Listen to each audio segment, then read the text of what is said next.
Yan po. Nakakita po ulit ng paanong baboy na maganda. Yan po. Ayan. Kaya inilaga. Napakasarap po niyan. Yan po. Nilagay ko lang dyan ay sibuyas at luya. Ito po ang isasahog ko dyan. Repolyo po. Yan. Oh. Sibuyas na sariwa. At saka po, potatoes.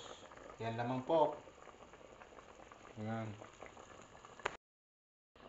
Yan po, luto na ako ang baboy po. Hulog natin ang potatoes. Yan po, yan. Takloban po ulit natin yan.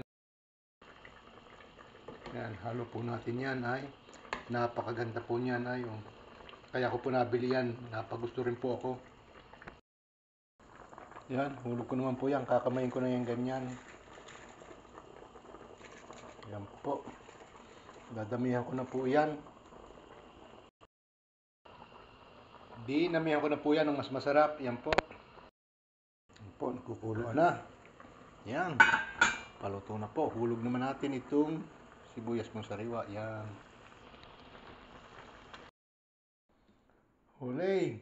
Luto na po ang aking nilagang baka. Okay, yan po. Napakaganda po niyan. At nagawa din po ako ng sausawang limone, toyo at siyempre hindi mawala ng sili. Yan po. Okay. Thank you po for watching. God bless po.